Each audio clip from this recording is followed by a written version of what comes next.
Hello friends, welcome to Let's Crack UPSC CSE. This is me Dr. Siddharth Arora and friends, we are continuing with our NCERT Political Theory series. और इस political theory series का मकसद सिर्फ यही है कि most of the students, most of the UPSC aspirants वो political theory को ठीक से पढ़ते नहीं हैं और उसकी वजह से they don't understand that this can be a very very important part of their cracking this exam, whether they are taking PSI as an optional और whether you are there attempting only mains with regards to GS2। अब कोई भी subject तब तक तुम्हें समझ में आएगा नहीं या पसंद आएगा नहीं जब तक तुम उसको समझने की कोशिश नहीं करोगे। Nobody teaches, nobody learns the way it should be, and that is why I have brought it for you specifically. The NCERT Political Theory Class 11। पिछली बार मैंने पिछले वीडियो में फर्स्ट पार्ट खत्म कर दिया था, आज मैं second and third part continue खत्म करूंगा and I finish off class 11 का चैप्टर 1। इंपॉर्टेंट पार्ट है कि तुम इसको ध्यान से समझो। मैं ये नाम तो ऐसे लग रहा है कि ये NCERT समरी है, this is not summary. I am doing it word by word, cover by cover, line by line. So it is very very important कि तुम इसको आराम से देखो और समझने की कोशिश करो ये पॉलिटिकल थ्योरी है क्या। And I will tell you amongst the most interesting subject possible अगर इसको ढंग से पढ़ा जाए तो, and it can be very very very rewarding. NCERT की बुक अपने आप में एक कमाल बुक है, छोटी सी book, and I congratulate the authors कि उन्होंने कितने कंप्रेस्ड और कितने सिंपल लैंग्वेज में कितने बड़े बड़े थॉट्स और प्रोसेसेस और कॉन्सेप्ट समझा दिए। सो आप लोग को भी इसको समझना आना चाहिए। NCERT से अगर तुमने ढंग से पढ़ा तो तुम्हारा बेसिक फाउंडेशन बहुत स्ट्रांग हो जाएगा और यही मैं सब लोगों को पढ़ाना चाहता हूँ ताकि तुम्हें फैक्ट्स ही नहीं, तुम्हें इंटर कनेक्शन ऑफ फैक्ट्स आए। इसी वजह से मैंने ये चैनल बनाया है Conceptology, which is my exclusive channel under the Unacademy platform, जहाँ पर we will not only teach you facts, वो तो आएगा ही आएगा, बट इंटर कनेक्शन, जिसको मैं मैट्रिक्स प्रिपरेशन बोलता हूँ, जिसको मैं 3 डायमेंशनल स्ट्रक्चर्स और प्रिपरेशन बोलता हूँ। जब तक तुमने ऐसे नहीं किया, जब तक तुम ऐसे नहीं करोगे, you will never be able to crack this exam, चाहे तुम्हें जितना मुझे रट्टा मारना है मार लो। सो इसी कोशिश में मैंने लॉन्च किया है मेरा PSIR ऑप्शनल कोर्स, जो कि अभी अभी लॉन्च हुआ है। और अभी अगर तुमने PSIR अपने लिए ऑप्शनल चूज किया हुआ है तो देर मत होने देना। 250 मार्क्स है GS2 यानी कि पॉलिटी, गवर्नेंस और इंटरनेशनल रिलेशन मैं पहले से पढ़ा रहा था। अब 250 और 250 यानी कि ऑप्शनल 1 और ऑप्शनल 2, तुम्हारे पास 500 मार्क्स के हेडेक वो भी अब मैं करूँगा। बात समझने की जो ज़रूरत है और जो मेजॉरिटी ऑफ द एस्पिरेंट्स को सही पकड़ के समझ में आने की ज़रूरत है कि भाई मेरे मेंस को क्रैक किए बिना, इंटरव्यू को क्रैक किए बिना आप इस एग्ज़ाम को पास नहीं करते। प्रीलिम्स केवल एक स्क्रीनिंग एग्ज़ाम है और मेंस के लिए 500 मार्क्स की कंट्रीब्यूशन केवल एक ऑप्शनल सब्जेक्ट के 2 पेपर्स से आ जाती है। सो आपको ये चूज अभी करना पड़ेगा जितनी जल्दी हो सकेगा ताकि आप उसमें एक्सपर्ट लेवल हो जाओ। याद रखना, आपको ऑप्शनल के लिए एक्सपर्ट लेवल इंफॉर्मेशन की ज़रूरत होती है और प्रेजेंटेशन की ज़रूरत होती है। तो आप पता नहीं किसका इंतज़ार कर रहे हो। To get 10% discount use the code said live और इस कोर्स को ज्वाइन कर लो। अब ज़्यादा इंतज़ार मत करो। दोज ऑफ यू जो अभी तक इस बात के ऊपर में हैं, जो अभी तक कंफ्यूज है कि सर PSI ले कि कोई और ले, मुझे नहीं पता तुम क्या लोगे। मैं तुम्हें दोनों के पॉजिटिव्स, दोनों part positive as well as negative बता दूंगा, pros and cons of choosing PSIR। PSIR जो सब्जेक्ट है उसमें बहुत सारे टॉपिक्स GS1, GS2 और GS4 के, इनफैक्ट थोड़े बहुत GS3 के भी दिख जाते हैं अगर आप कार्ल मार्क्स की बात करेंगे तो। टीवी खोल के देखोगे जो ज़्यादातर तुम्हें खबरें सुनाई देगी वो मीडिया एक्सपोजर है में, वो आपको PSIR में ही दिखाई देंगे। अब आपको ऐसे में भी आंसर लिखना होता है। मैंने कई बार देखा है कि ऐसे जो है उसमें से कई बार टॉपिक PSIR से ऑप्ट करते हैं। और सबसे इंपॉर्टेंट, जब इंटरव्यू या पर्सनालिटी टेस्ट में आपसे क्वेश्चन पूछा जाता है तो ये मान के एज्यूम किया जाता है कि पॉलिटी और पॉल साइंस तो तुमको आता ही होगा। Okay, on that is also one of the reason कि it is high scoring and rewarding. But कुछ नेगेटिविटीज़ भी है। नेगेटिविटीज़ ऐसे है दैट आपको एक्सटेंसिव अंडरस्टैंडिंग करनी पड़ेगी। मैंने आपको पहले भी वर्ड यूज़ किया, एक्सपर्ट लेवल की स्टडी होनी चाहिए, इसलिए सेल्फ स्टडी मत करना। डायनामिक सब्जेक्ट है, करंट अफेयर्स बदलेगा, सब्जेक्ट का सिलेबस फोकस चेंज हो जाएगा, इसलिए try to study on learn it 3 dimensionally, जो तुमसे आमतौर पे अकेले नहीं होने वाला। आखिरी अनाउंसमेंट कि अगर तुम कोई भी ऑप्शन चूज़ करते हो, सिर्फ PSIR की बात नहीं कर रहा हूँ, कोई भी ऑप्शन चूज़ करते हो तो मेक श्योर कि तुम इसको GS या फिर प्रीलिम्स का एक्सटेंशन मत समझ लो कि भैया मैंने 1 घंटा तो जीएस के लिए पढ़ लिया, 3 घंटा पढ़ लूंगा तो ऑप्शनल हो जाएगा, ऐसा नहीं होता। These are different. tinyurl.com/siddharthpolity, अगर तुम इस लिंक पे चले जाओगे तो तुम मेरे टेलीग्राम चैनल पे आ जाओगे। More than 15,000 people are on this. कुछ भी नया अपडेट होता है मैं यहाँ पर एक्सचेंज कर लेता हूँ ताकि मैं तुम्हारे साथ इन टच रहूँ। एंड अगर तुम्हें ये लिंक पे नहीं जाना तो you can always scan this code, अपने मोबाइल कैमरा से इस कोड को स्कैन कर लो and you can be a part of Telegram channel. तो we are on the largest online learning platform in India which is called as Unacademy. तुम्हें daily live classes, live test and quizzes, structured courses, unlimited access मिलेंगे, best of the best educators, all the subjects, याद रखना सारे subjects मिलेंगे under one roof. सिर्फ तुम्हें code use करना है said live, SIDLIVE, said live, ये कोड याद रख लेना। तुम्हें इमीडिएट 10% डिस्काउंट मिल जाएगा and you will be part of team said live, जो कि अनअकैडमी पर लार्जेस्ट टीम है। सो चाहे तुम्हें प्लस सब्सक्रिप्शन लेनी हो, चाहे आइकॉनिक सब्सक्रिप्शन लेनी हो, चाहे टेस्ट सीरीज ज्वाइन करनी हो, चाहे अनअकैडमी कॉम्बैट जो 14 मार्च को है जिसमें 1 करोड़ से ज़्यादा का स्कॉलरशिप पूल है, या फिर बैच कोर्सेज ज्वाइन करने हो, या फिर वो दैट मैटर मेरा PSI ऑप्शनल यूज़ करना है, okay, use the code said live. और अगर आपने मेरा ऑप्शनल कोर्स यूज़ करना तो एक अपनी हेडेक परमानेंटली हटा लो। सबसे अच्छा तरीका क्या है कि कॉम्बिनेशन कोर्स ले लो जिसमें GS की भी पढ़ाई हो जाएगी और ऑप्शनल की भी पढ़ाई हो जाएगी, तुम्हारे पैसे भी बच जाएंगे और तुम्हारे सर से ये हेडेक भी खत्म हो जाएगा परमानेंटली कि अब कौन सा कोर्स लेना है। सब कुछ टिल द लास्ट डे तुम्हारे पास अनअकैडमी होगा, तुम्हारे पास मेंटोर्स होंगे, तुम्हारे आंसर राइटिंग भी प्रैक्टिस हो जाएगी, तुम्हारा ऑप्शनल भी हो जाएगा, सब कुछ अंडर वन रूफ हो जाएगा। हेडेक ही खत्म करो, सिर्फ पढ़ाई पे ध्यान दो। Use the code SIDLIVE, SIDLIVE, and welcome to Unacademy. So in the words of Unacademy, let's crack it. You are a wise gang of students. Take a wise decision now. So हमने पिछले video में देखा था that ऐसे 2 बच्चे discuss कर रहे हैं, ओके, और उनको प्रोफेसर लग रहा है एक और बुक आ जाए, कितनी बुक्स पढ़ेंगे यार। एक बच्चा बोलता है फिर से एक और बुक मेमोराइज करते, दूसरा बच्चा बोलता है नो यार फिर से ये बुक से हमारा क्या लेना देना, हमारा तो कोई पॉइंट ही नहीं है, हमें क्या करना, पॉलिटिकल थ्योरी, हम कोई पॉलिटिक्स में है। और फिर हमें पता चला कि ये एक्चुअली पॉलिटिक्स से वाला इशू है ही नहीं। तो मैं थोड़ा सा पिछले क्लास से रिकैप कर रहा हूँ बिकॉज हमने तब देखा कि बहुत सारे वर्ड्स जिनके बारे में हम आम तौर पे literally like punch line use करते हैं, freedom, equality, justice, nationalism, secularism, etcetera etcetera, ये सारे वर्ड्स जब हम यूज़ करते हैं तो हम इसके बारे में आर्ग्यू भी करने लग जाते हैं। बताओ, पहले तो हम लोग इस वर्ड्स के बारे में आर्ग्यूमेंट कर रहे हैं, ये होना चाहिए, नहीं होना चाहिए, ये अच्छा है कि बुरा है, and so on and so forth. लेकिन क्या हमको ये बात नहीं जानना ज़रूरी है कि ये वर्ड्स एक्चुअली मीन क्या करते हैं? What is actually justice, what is actually freedom, what is equality? You know, कई सौ साल से कई सौ thinkers and philosophers and political scientist उन्होंने कोशिश की एंड देव अभी तक yet till date also there is not one particular date or the one particular thinker जिसकी बात को पूरी तरह से मान लिया जाए। और फिर हम लोग अपनी आधी अधूरी नॉलेज को ये यूज कर लेते हैं without knowing what does it actually mean and how does it matter. तो द सिंपल क्वेश्चन यहाँ पे ये है कि ये कोई छोटी सी चीज नहीं है। इनफैक्ट एरिस्टोटल बोलते थे man is a political animal. In other words, political science was considered as a master science. तब से लेकर आज तक so much discussion has been put to it, so much theory has been put to it. लेकिन the first important thing is कि हमें मालूम होना पड़ेगा कि ये है क्या।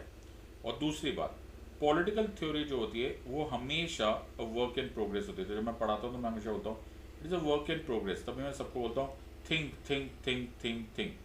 ये मैथ्स नहीं है कि एक बार 1 + 1 = 2 समझ लिया तो वही होगा। यहाँ पर 1 + 1 2.5 भी हो सकता है, 1 + 1 1.5 भी हो सकता है, 1 + 1 0 भी हो सकता है, कुछ भी हो सकता है। सो आइदर वेज ओके, हमारे पास कई सौ डेफिनेशंस है and that is what is the beauty of this part. Also ये जो इक्वालिटी, जस्टिस, लिबर्टी, ये वाले जो कॉन्सेप्ट्स हैं राइट, ये कोई ऐसा चीज़ नहीं है कि आपने यार कोई रंग देख लिया या ये दीवार लाल रंग की है। नो माय फ्रेंड्स, ये रोज की हमारी आपकी ह्यूमन इंटरेक्शंस की स्टोरी है। सो ये हमारे साथ रोज इफेक्ट करती है। तो अगर उन बच्चों को ये लग रहा है कि ये केवल कुछ मेमोराइजेशन करने का है तो ये गलत थॉट है। This is absolutely wrong. और ये आई होप मैंने पार्ट 1 में तुमको जस्टिफाई कर दिया है कि it is not the way जैसा आपको लग रहा है. It is amongst the most beautiful theories and beautiful science that you can study. So हम इसको समझने की कोशिश करेंगे and we will understand this कि कैसे इक्वालिटी या इनइक्वालिटी, जस्टिस या इनजस्टिस, लिबर्टी और द लैक ऑफ इट हमें अफेक्ट करती है, आपको अफेक्ट करती है, and how should we go about it. सो हमने बहुत सारा ये पार्ट्स बाकी देखा था. अब हम इसको आज के वीडियो स्टार्ट करेंगे. Why should we study political theory? Why do we need to study political theory? ऐसा तो नहीं है कि हाँ ये सिर्फ पॉलिटिशियंस की बात है या सिर्फ पॉलिटिशियंस को आना चाहिए. अब देखो, अगर इसको एक नज़रिए से देखा जाए, फ्रॉम वन एंगल या वन व्यू पॉइंट से देखा जाए, तो इसको समझने की कोशिश है. देखो बेटा, मैं एनसीईआरटी पढ़ा रहा हूँ, मैं तो पूरा सब्जेक्ट पढ़ाता हूँ. I am not a mechanical teacher. मैं तो सब्जेक्ट के इंटरनल तक जाना चाहता हूँ ताकि हम उसको इंजॉय कर सकें, हम उससे प्यार कर सके. ऑलराइट. तो मैंने अपने प्लस स्टूडेंट्स को सब्जेक्ट को मोहब्बत करना सिखाया और आज उनको डबल फ़ायदा हो गया. एक, उनको सब्जेक्ट से मोहब्बत हो गई है, उनको हंसी हंसी करते करते पढ़ाई हो गई है, और फिर उनके मार्क्स भी माशाल्लाह इतने सॉलिड आते हैं कि अब वो लोग हार नहीं सकते. तो मैं वो मैकेनिकल तरीके से पढ़ नहीं सकता जहाँ पे I can just pick and this और मेरे दिमाग में बैठ जाए भैया मेरे को तो आता नहीं है. मैं वैसे ही पढ़ाऊंगा कि the subject should be understood. तो जिस तरह से मैं ये टॉपिक समझाने की कोशिश कर रहा हूँ, that why should we read और स्टडी पॉलिटिकल थ्योरी. आमतौर पे लोगों को ऐसा लगता है कि सर अगर मैं इंजीनियर बनना चाहता हूँ, मैं एक इंजीनियरिंग स्टफ करना चाहता हूँ, सपोज मैं एक ब्रिज बनाना चाहता हूँ, तब तो मुझे जाकर ये सब पढ़ना चाहिए ना, जो फिजिक्स, केमिस्ट्री, मैथमेटिक्स, जो कुछ भी पढ़ने की ज़रूरत है to do this job, to be this man. Yes और नो? बिल्कुल सही बात है. वैसे ही अगर आप इसको पॉलिटिकल थ्योरी या पॉलिटिकल साइंस बोलते हो, तो जो पॉलिटिशियन बनना चाहते हैं, जो पॉलिटिशियन बनना चाहते हैं, जो पॉलिटिक्स करना चाहते हैं, उनको ये पढ़ाया जाना चाहिए, political theory, political science, so on and so fourth. या फिर आप लोग खुद पढ़ लो क्योंकि आप लोग टीचर्स हो, ओके, या लॉयर्स हो, ये तो चलो आपका काम हो गया, ओके. जजेस होंगे ये कर सकते हैं, एक्टिविस्ट होंगे वो पढ़ लें, जर्नलिस्ट होंगे वो कर लें. हमें क्यों पढ़ा रहे हो? सोचने वाली बात है. एक बिल्कुल बिल्कुल सुपरफिशियल एंगल पे देखा जाए तो इसमें कोई गलत थॉट भी नहीं है, और ये तो खेल ही आर्ग्यूमेंट का है. तो तुम्हारे इस सवाल का जवाब देना ज़रूरी है. सबसे इम्पोर्टेंट मुझे ये बात पता होनी चाहिए कि कोई तुमको पॉलिटिकल थ्योरी में रिसर्च करने को नहीं बोल रहा, ओके, बट एक general way of understanding of political theory बहुत ज़रूरी है. ऐसा क्यों बोल रहे हो? तुम में से बहुत सारे लोग इंजीनियर्स नहीं बने, ओके, लेकिन हमको कुछ ना कुछ हद तक छोटा मोटा बेसिक अरिथमेटिक्स तो आता ही है. तो जस्ट बिकॉज मैंने बचपन में ये सोच लिया कि मैं इंजीनियर नहीं बनना चाहता, डज नॉट मीन कि भाई मैं तो मैथ्स से ऐसे भाग ही जाऊँ, एलर्जिक हो जाऊँ कि भैया आज के बाद मैं ज़िंदगी में देखूंगा नहीं मैं मैथ्स की शक्ल. नहीं, कुछ कुछ बेसिक अरिथमेटिक्स तो आने चाहिए भैया. पैसे गिन लो उतना तो आना चाहिए, कंपाउंड इंटरेस्ट तो आना चाहिए, बेसिक चीज़ें तो आनी चाहिए भैया. थोड़ा बहुत तो काम चला वो काम आना चाहिए. बिल्कुल सही बात है. तो वैसे ही एज स्टूडेंट्स अभी तक तुमने यही नहीं पता चला कि तुम लोग बाद में भविष्य में आगे जाके करने वाले क्या हो, बट कम से कम टच तो कर सकते हो. और this is very very important कि तुम्हें बेसिक नॉलेज हो. सी, बहुत सारे लोगों को लाइफ में क्या पढ़ना है, किस चीज़ में स्पेशलिटी करनी है, ये फॉर द लॉन्गेस्ट टाइम समझ में नहीं आता. लेकिन उस सब्जेक्ट का अगर तुमको सुपरफिशियल नॉलेज होगी तब तो तुम उसको समझोगे कि ये तुम्हें पसंद आ भी रहा है कि नहीं पसंद आ रहा. So this is one thing that you need to know generally this subject, okay. तो पहले जनरल समझते फिर बाद में देख लेंगे इन डेप्थ पढ़ने की जरूरत है कि नहीं. दूसरी बात यह है कि पॉलिटिकल थ्योरी ऐसी नहीं है जो सिर्फ दूर गांव में हो रही है भैया, दूर दराज किसी शहर में हो रही है, ऐसा नहीं है. It is happening right before us. मतलब अगर हम इस बात को देखें कि हम लोगों को फॉर एग्जांपल एक पॉलिटी से सबसे इंपॉर्टेंट चीज़ है जो करीब करीब हम सबको छूती है, इज द पावर और द एंटाइटलमेंट जो हमको डॉक्टर अम्बेडकर ने हम पर भरोसा करके दी, that the right to vote. Article 326 में यूनिवर्सल एडल्ट सफराज दे दिया. और ये बड़ी इंपॉर्टेंट पावर है my friend. Do you realize इस पावर को लेने के लिए, इस पावर को पाने के लिए दुनिया भर में कितनी रेवोल्यूशंस हुई, आज भी हो रही है. Look at Myanmar and so on so fourth. और हमको इस प्लेटर पे दे दिया, ले लो जी. ये डॉक्टर अम्बेडकर का हम पर भरोसा था, फाउंडिंग फादर्स का हम पर भरोसा था कि इस जिम्मेदारी को हम ढंग से निभाएंगे, राइट? बट ऐसा होता है क्या? I don't think so. अगर मैं तुमको बोलूँ कि एक मोबाइल फ़ोन ख़रीदना है, ओके, 20,000 का, 50,000 का, 1 लाख का, तुम 10 लोगों को पूछोगे, उसका मेगापिक्सल से चेक करोगे, गीगाबाइट चेक करोगे, कितने हर्ट्ज पे क्या वर्क करता है, and so on and so fourth, उसके फीचर्स चेक करोगे, कितनी चीज़ें देखोगे, उसको कौन से जगह से ख़रीदना है, कितना डिस्काउंट मिलना है, म्यूज़िक कैसा है, एट्सेट्रा एट्सेट्रा एट्सेट्रा। लेकिन डू यू रियलाइज़ कि हम वोट करते टाइम इतना ना रिसर्च करते हैं, ना किसी से पूछते हैं, ना कभी इलेक्शन मैनिफेस्टोस पढ़ते हैं, ना जो हमारे कैंडिडेट्स होते हैं उनकी पास्ट हिस्ट्री में रिसर्च करते हैं। और डू यू रियलाइज ये बड़ा फनी है and it's very paradoxical, because एक मोबाइल फ़ोन चाहे 50,000 का हो, चाहे लाख रुपए का हो, तुम्हारे पास साथ में 1 साल रहेगा, 2 साल रहेगा, फिर उठा के उसको तुम फेंक दोगे, दूसरा ले आओगे, सो ऑन सो फोर्थ। तो at the end of the day वो एक वस्तु है, ओके, एक चीज़ है, और उसके बारे में तुमने इतनी मेहनत कर ली, यू एक्टेड सो रिस्पॉन्सिबली, लेकिन तुमने वोट करते टाइम ऐसे ही आर्बिट्रली हेड्स एंड टेल्स के फॉर्म में कर दिया। डोंट यू रियलाइज कि you are choosing a government, और वो गवर्नमेंट जो फैसला करेगी वो तुम्हारी और मेरी ज़िंदगी को अफेक्ट करेगी, और अगर वो अफेक्ट करेगी तो it is impossible for you that you will be not be able to get out of the responsibility of choosing a government if it is not a good government। तो ये क्या तुम्हें मालूम नहीं होना चाहिए कि क्या पॉलिटिकल आइडियाज है, क्या इंस्टीट्यूशंस है, कैसे हम लोगों को पता चले कि म्यूनिसिपैलिटी क्या होती है, ग्राम सभा क्या होती है, एग्जीक्यूटिव क्या होता है, and so on and so fourth. अगर हम ये नहीं जानते हुए हमने एम ही जाके वोट कर दिया, जो लाइन में लगे, चलो जी हेड्स एंड टेल्स एक को जीता दो, तो ऐसे को रिस्पॉन्सिबल वोटिंग ना बोल के आर्बिट्ररी प्रेफरेंसेस बोलते हैं। आर्बिट्ररी मतलब गेस वर्क, छोड़ो यार, क्या फ़र्क पड़ता है। ये वोट तो हो गया लेकिन इफेक्टिव वोट नहीं हुआ। ये डेमोक्रेसी तो हो गई लेकिन इन्फॉर्म्ड डेमोक्रेसी नहीं हुई। So it is very very important कि एज कंसर्न सिटीजन हमको पॉलिटिकल थ्योरी समझ में आए, हम लोग को समझ में आए कि क्या हो रहा है, why are we choosing something और द अदर। ये सारे क्वेश्चंस के आंसर्स बनते हैं। ऑल्सो एक और इम्पोर्टेंट बात है कि हमसे गलती हो सकती है जाने अनजाने। कैसे? सपोज तुम एक रियलिटी म्यूजिकल शो जो कि टीवी पे आता है जिसमें कॉन्टेस्ट होता है, ओके, उसके जज बन जाओ, ओके, और जब वो जज बन जाओ तो एक सिंगर आया और उसने कोई सॉन्ग परफॉर्म किया। अब तुमको ना सुर मालूम ना ताल मालूम, ओके, तुमने ऐसे रैंडमली देख लिया, ओहो चलो कोई बात नहीं, मेरे ख्याल से ये अच्छा नहीं है, रिजेक्ट कर दिया जाए इसको।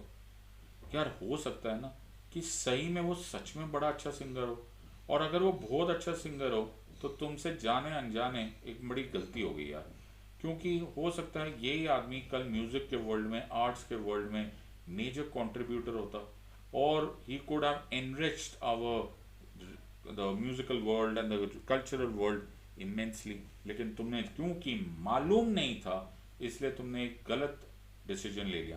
और इसका उल्टा भी हो सकता है, एक गलत ही ऐसा कोई अजीब सा सिंगर हो और तुम्हें पता लगे यार ठीक ही लग रहा है, चलो कोई बात नहीं, इसको इलेक्ट कर लेते हैं, इसको सेलेक्ट करके म्यूजिशियन बना देते हो, फिर वो जो बाद में गाने बनाएगा ना भाई, तुमको ही झेलने पड़ेंगे।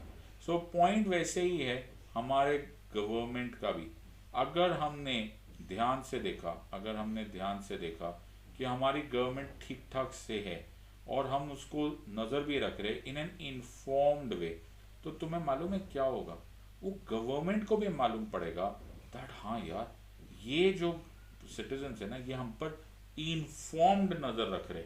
तो वो जब इन्फॉर्म्ड नज़र रखेंगे ना दे विल परफॉर्म बेटर। वैसे ही अगर एक म्यूजिशियन परफॉर्म कर रहा होता है और उसको पता चलता है कि इन्फॉर्म्ड ऑडियंस बैठी होती है तो वो है ना कैजुअली नहीं लेते, दे इवन परफॉर्म बेटर। और उनको ये भी मालूम है कि यार मैं और अच्छा एक्ट करूँगा ना और अच्छे म्यूजिक दूंगा ना तो सामने वाला क्योंकि समझदार है they will also give me more वाह वाह, ओके, और मोर प्रेस। तो ये गिव एंड टेक हो जाता है, ये दोनों तरफ से होता है। ऑल्सो वेरी इंपॉर्टेंट बात कि यार तुम सुबह से शाम, हम लोग जिस चीज़ को बोलते हैं कि ये एब्स्ट्रैक्ट इश्यूज है, एब्स्ट्रैक्ट वैब्स्ट्रैक्ट कुछ नहीं होता, ये एब्स्ट्रैक्ट इश्यूज नहीं है, ये हमारे साथ रोज रोज होता है, रोज every day it is happening. तुम चाहे बस स्टॉप पे जा रहे हो, चाहे मेट्रो ट्रेन में जा रहे हो, चाहे पेट्रोल के प्राइसेस की बात करो, चाहे स्कूल में एडमिशन की बात करो, चाहे हॉस्पिटल में बात कर रहे हो, चाहे स्कूल एजुकेशनल इंस्टीट्यूशंस में किसी एंट्रेंस एग्जाम की बात कर रहे हो, तुम्हें ये हर जगह दिखाई देगा with regards to human interactions. You and everywhere else there will be political theories, political science. So Aristotle बोलता था man is a political animal. Mahatma Gandhi बोलते थे that politics surrounds human life as if it is coiled within a snake. अब गांधी जी जब बोलते तो बिल्कुल सही बोलते. So there is no ifs and buts about it. It is very very important. Finally, तुम लोग कल बनने वाले हो ब्यूरोक्रेट्स. ब्यूरोक्रेट्स का एक बड़ा इंपॉर्टेंट रोल होता है, ऑफिसर्स का एक बड़ा इंपॉर्टेंट रोल होता है कि वो अपनी बात रखें और उसको कन्विंस करें. और इसमें the power of debating, elocution, ये बड़ी मैटर करती है.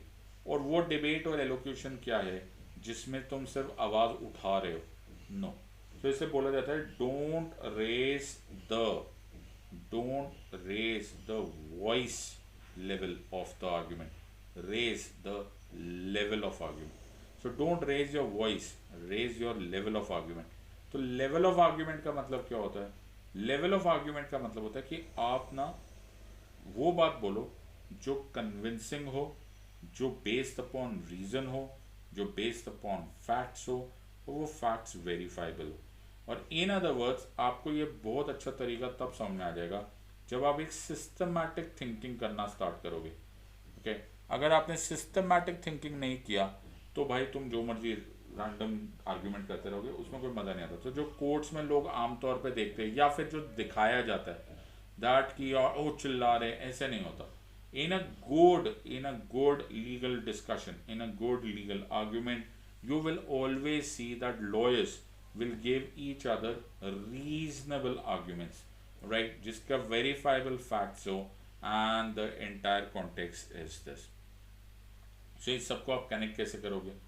पहली बात है, मैं उन सब स्टूडेंट्स को एड्रेस करना चाहूँगा जो PSR पढ़ रहे, ओके, या जिनका ऑप्शनल PSR. बेटा तुम्हारी तो मजा होगी क्योंकि मैं तुमको 1 PSR as a optional course पढ़ा रहा हूँ, दूसरा मैं तुम्हें NCERT से कनेक्ट करना सिखा रहा हूँ. बड़ा कॉमनली क्वेश्चंस आ जाते हैं पॉलिटिकल थ्योरी से, बड़ा कॉमनली क्वेश्चन आ जाता है philosophical basis of understanding political theory, importance of political theory, criticism of political theory, division of political theories into political science and political philosophy.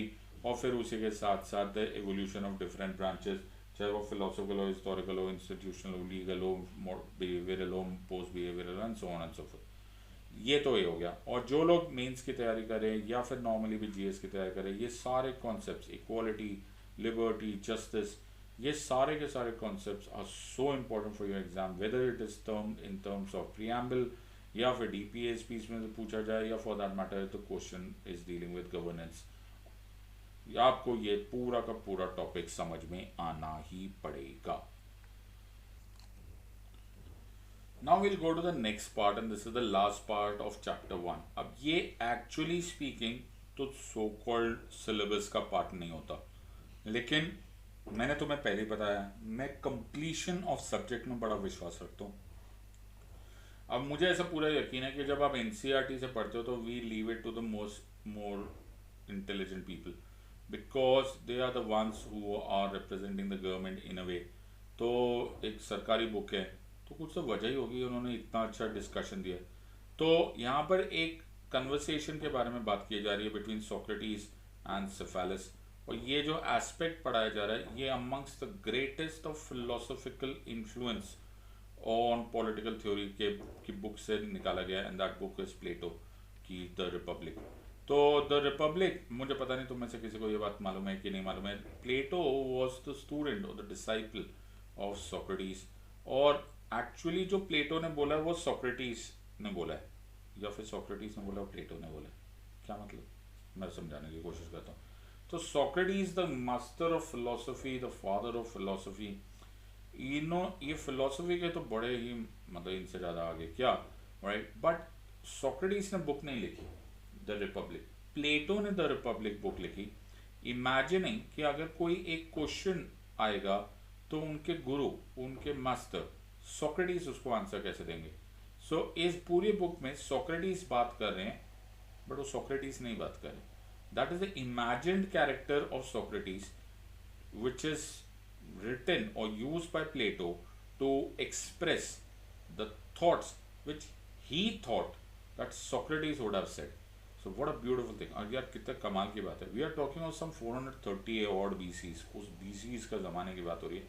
और वहाँ पर प्लेटो ने ये सोक्रेटिस के लिए ऊपर बुक, सोक्रेटिस को मान कर ये बुक लिख दी. 10 वॉल्यूम बुक है. इनफैक्ट आप येल में जाओगे, कैम्ब्रिज वगैरह जाओगे, तो अगर आप पॉलिटिकल साइंस पर कोई इवन ऑनर्स प्रोग्राम करोगे, तो फेलोशिप करोगे, तो वहाँ पे भी 5-6 बुक्स पढ़ाई जाती है. तो बाकी तो खुद ही पढ़ लो यार. तो क्या सॉलिड वर्जन हो गया यार. एक बार सोच के देखो. Just imagine we are talking of BCs. चलो बाय द वे सोक्रेटिस ने एक मैकेनिज्म ऑफ आर्ग्यूमेंट इवॉल्व किया था. अब उसको वो यूज करते तो वो इवॉल्व भी बोलेंगे. उसको बोला जाता है डायलेक्टिक्स का मेथड. इनफैक्ट इसको द एंटायर कॉन्टेक्स्ट में लॉयर्स बड़ा कॉमनली यूज करते हैं. द मेथड हेयर इज कि वो तुम्हारे को पहले ऐसे एज्यूम करते हैं जैसे कि भैया हमें तो कुछ आता ही नहीं है. यानी कि सोक्रेटिस ऐसे एज्यूम करेंगे कि भैया मुझे तो आई एम क्लूलेस. तो तुम अपनी पूरी बात बोलोगे, फिर वो छोटे छोटे क्वेश्चंस, ओके तुमने पूरी बात बोल दी, वेरी गुड, फिर वो छोटे छोटे क्वेश्चंस पूछेंगे, वेरी स्मॉल क्वेश्चंस, और धीरे धीरे धीरे धीरे वो तुम्हारी आर्ग्यूमेंट में इनकंसिस्टेंसीज, विरोधाभास, कॉन्ट्राडिक्शंस ढूंढ देंगे. फाइनली तुमको एक ही वर्ड यूज करना पड़ेगा, हाँ यार मैं मान गया, वी एग्री या फिर आई एग्री. सो यहां तक ये सिचुएशन आते आते बड़ा ब्यूटिफुल वे है. और आज का जो हमारा टॉपिक होगा उसमें मैं छोटा सा ये पार्ट खत्म करना चाहता हूँ, बिकॉज एक बार तुम्हें ये भी समझ में आ जाए, और फिर जो हमारे एक्चुअली एग्जाम से मतलब है वो ये है कि हमें जस्टिस की डेफिनेशन मिल जाएगी. सो अगर तुम्हें प्लेटो के बारे में मालूम पड़े तो प्लेटो को everything which is platonic is actually speaking is Socrates speaking. So the idea here is कि जब प्लेटो का ये कॉन्सेप्ट आया तो रिपब्लिक बुक के बारे में अगर एक लाइन लिख दिया जाए तो सारा ये है कि क्वेश्चन ये है कि is it good to be unjust और is it good to be just. Simple as that. तो central line, the central theme of the republic is this. तो यहाँ पर एक क्वेश्चन में समझ में आ रहा है, तो इसको let us enjoy this okay for the next 5 minutes and try and understand this. तो ऐसा मौका हमको क्या मिलेगा. So well said, Cephalus, I replied. But as concerning justice, what is it? To speak the truth and pay your debts, no more than this. तो यहाँ पर argument ये स्टार्ट हो रही है कि जस्टिस क्या है. तो पहले हम इसके बड़ी सिंपलिस्टिक डेफिनेशन के बारे में सोक्रेटिस के साथ आर्ग्यूमेंट हो रही है, और सोक्रेटिस से बात पूछी जाए कि बड़ा सिंपल सी बात है. जस्टिस का मतलब जिसको हम न्याय बोलते हैं, ओके, जस्टिस का मतलब है या सच बोल दो, जो कुछ भी बोलना है वो स्पीक द ट्रुथ. और अगर तुम्हारे पास किसी के पैसे पड़े हुए हैं, किसी का सामान पड़ा हुआ है, तुमने किसी से लेना है कुछ या देना है कुछ, भैया वो हिसाब किताब पूरा हो जाए, यू पे योर डेट्स, ओके, तो कहानी खत्म. That's it. Simple line, okay, is justice. लेकिन इसमें भी अब ये हो गया पार्ट 1, ठीक है. अब ये 2 पहली लाइन हो गई. अब ध्यान से समझने की कोशिश करो, ठीक है. दूसरी लाइन है कि इसमें भी एक्सेप्शन हो सकती है. कैसे. सपोज एक फ्रेंड है, नो दिस इज, मैं सिर्फ रिपब्लिक को ही समझा रहा हूँ, ठीक है, तो मैं अपने व्यूज़ नहीं रख रहा हूँ. तो एक फ्रेंड है, उसने तुम्हें एक सामान दे दिया. सपोज उसने तुम्हें अपनी एक वेपन दे दिया. वो ज़माना था जब लोग ना वेपन भी एक प्राइस पोजीशन होता था. वेपन देगा तुम्हारे पास रख दिया. अब जस्टिस के डेफिनेशन के अनुसार अगर फ्रेंड वापस आएगा तो उसने उठा तुम्हें ये तुमने उठाकर वापस देना चाहिए. ये बात भी सही है, लेकिन ऐसा ज़रूरी नहीं है. अब ऐसा ज़रूरी क्यों नहीं है. ऐसा ज़रूरी इसलिए नहीं है क्योंकि in the interest of your friend, okay, तुम्हारा फ्रेंड जब तुमसे वेपन वापस मांगना है तो बड़ा गुस्से में था. अब तुम्हें मालूम है इसने ये बंदूक लेनी है, उठा के किसी को गोली मार देनी है. तो सवाल ये है कि मेरे को ऐसा लगता है, ऐसा मुझे लग रहा है, ओके, मतलब सोक्रेटिस को मैं पूछ रहा हूँ कि मुझे ऐसा लग रहा है कि मुझे लगता है ऐसे हालात में मैंने उसको रिटर्न नहीं करना चाहिए. तो ये भी एक्सेप्शन है, ओके, ये भी जस्टिस है. ये भी बात सही है. फिर एक और इम्पोर्टेंट बात है कि क्या सिर्फ इसी को माना जा सकता है कि कुछ और भी किया जा सकता है. जैसे कि देखो जो फ्रेंड्स होते हैं ना उनके साथ अच्छा करो, वाह वाह वाह, वेरी गुड. और जो एनिमीज है ना उनको मार दो, उनके साथ बुरा करो, ये जस्टिस है. अब इसका आखिरी पार्ट, ना ना ना, अब एक और, फ्रेंड्स जब वो अच्छे हो, इफ दे आर गुड, तो उनके साथ जस्ट काम करो, ओके, न्यायपूर्वक काम करो। और एनिमीज, अगर वो तुम्हारे साथ सही में कुछ बुरा कर रहे हैं तो उनके साथ बुरा करो, ओके, डोंट डू जस्ट। तो ये हो गया। In other words tit for tat is justice, okay. In other words ये जायज है कि मैं किसी किसी के साथ अनजस्ट भी हूं, ये प्रेमिस हो रहा है of this argument. So the context about here is that हम उसके साथ बुरा कर रहे हैं जो हमारे साथ बुरा कर रहा है, और वो भी जस्टिस का ही पार्ट होता है। अब क्वेश्चन शुरू होते हैं। क्वेश्चन ये समझ में आने की बात है कि किसी को भी इंजर करना ठीक है या नहीं है, मतलब किसी के साथ भी अनजस्ट होना अच्छी बात है या नहीं है। अब तुमने ये बात सिंपल सी बोल दी, यार अगर दोस्त होंगे और वो भी अच्छे होंगे तो उनके साथ ठीक है, और विकेड होंगे और एनिमीज होंगे तो उनके साथ बुरा करना अच्छा है।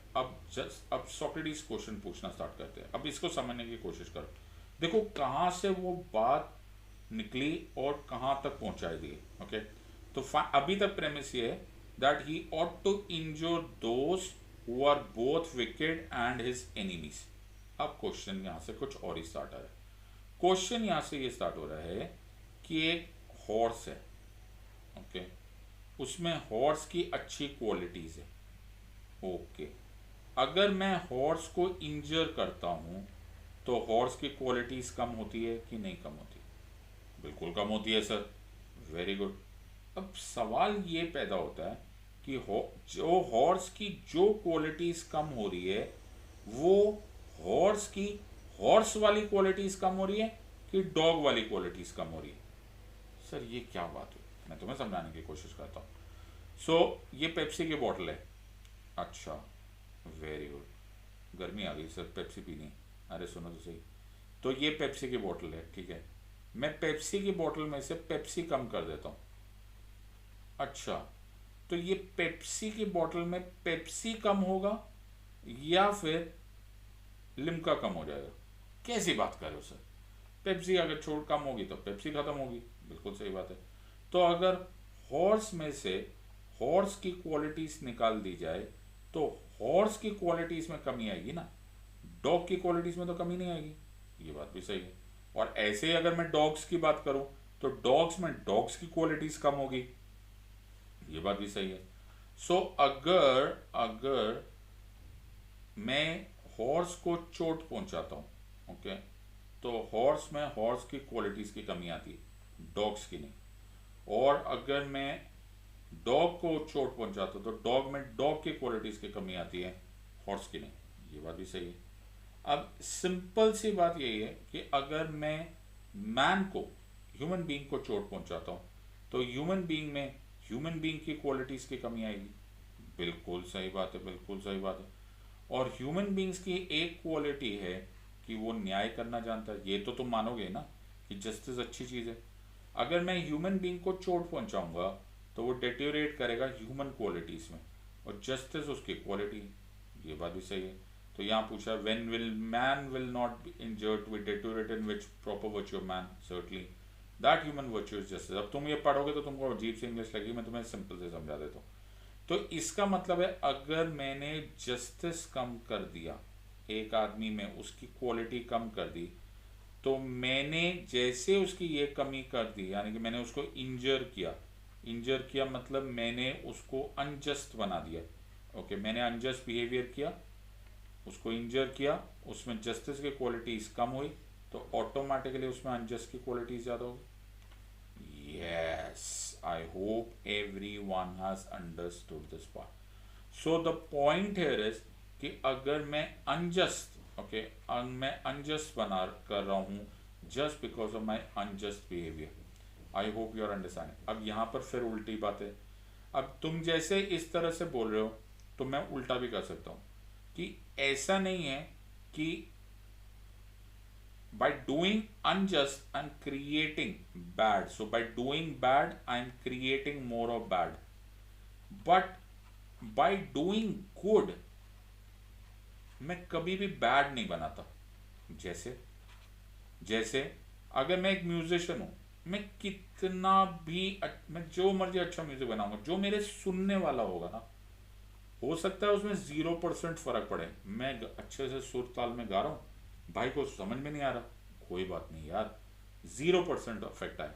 किसी को 1% म्यूजिक आ जाएगा, किसी को 20% म्यूजिक आ जाएगा, किसी को 99% म्यूजिक आ जाएगा, वो कोई माशाल्लाह सॉलिड म्यूजिशियन हो जाएगा।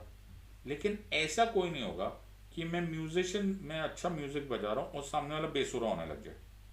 आई होप यू हैव अंडरस्टूड। तुम देखो एनसीईआरटी पढ़ने वाला भी और पढ़ाने वाला भी होना चाहिए।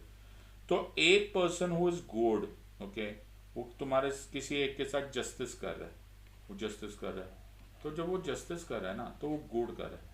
वो हो सकता है सामने वाले को फर्क ही ना पड़े, वो वैसे ही रहे जैसा है, मेरे को नहीं फर्क पड़ता, नेवर माइंड। हो सकता है थोड़ा थोड़ा अच्छा हो जाए, हो सकता है थोड़ा और अच्छा हो जाए, हो सकता है बहुत बहुत बहुत अच्छा हो जाए, और हो सकता है वो बिल्कुल ही जस्ट हो जाए, लेकिन वो बैड नहीं हो सकता। सो इन द सेम वे, इस नेक्स्ट सवाल है, can the just by justice make men unjust, और can good by virtue make them bad? ये सवाल सोक्रेटिस पूछते हैं, और ऑब्वियसली उनको आंसर आता है नो। ओके, ये नहीं हो सकता सर। आप अच्छे काम करोगे, आपको अच्छा ही ना 0 नतीजा मिल जाएगा, लेकिन बुरा नतीजा नहीं मिलने वाला।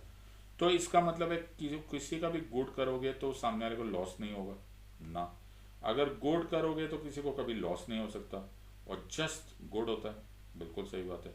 तो यानी कि मैंने गुड किया, जस्टिस किया, तो सामने वाले का या तो 0 फर्क पड़ेगा या गुड फर्क पड़ेगा, बैड नहीं हो सकता। बिल्कुल सही बात है।